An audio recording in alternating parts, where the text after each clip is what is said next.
السلام عليكم ورحمة الله وبركاته. منكو كلفة ميويته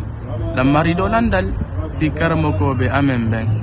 كو هندون انيامته دوا اتده كو زكاة الفطر اكو هنتو تمدون حانا اتده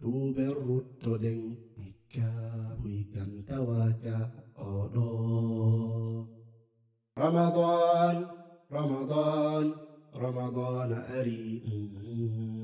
رمضان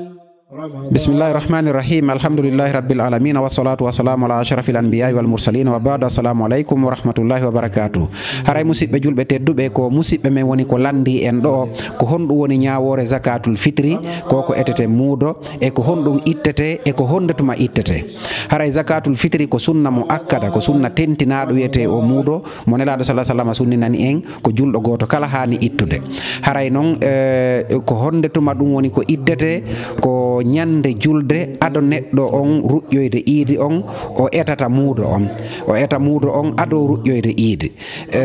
ma du nyallal ado nyande julde ma balde didi ado nyande julde o haani etude muudo on wona baaw rujjoyede dey ko ado iidi o rujjoyede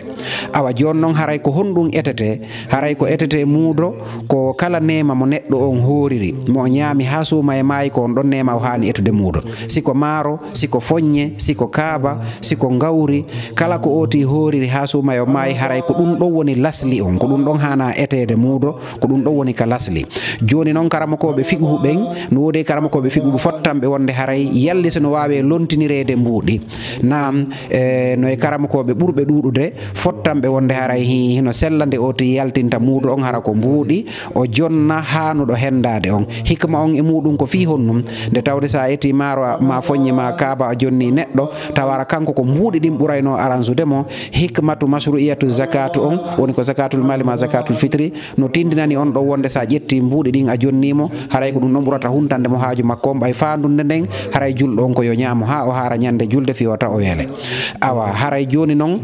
si ittama ko hombe jonnete ko haanube jonnede zakatul mali ben haray ko ben non hana jonnede zakatul fitri awa siko mbuudi ko jelu ittete wonande jodibe Europe do haray ko karama ko be majma al fiqhi on ko fottani haray ko mbuudi €7 €7 ma dum oti wada mbuudi €7 €8 siko €7 ma €8 haray dum don no yona qiima yeru embere muudore den tew ko ittete no kon e zamanu ne laado sallallahu alaihi wasallam amma say ko nema on haray ko 2 kilo e demi kilo didi maro e feccere ma kilo didi fonye e feccere ma kilo didi kaaba e feccere haray ko dum do ni nyaawre zakatul fitr on ko hombe ittante ka sakkitorum haray ko hana ittanede ko kala neddo juldo woni gorko woni sonnaajo woni payku woni mawdo woni nayejo woni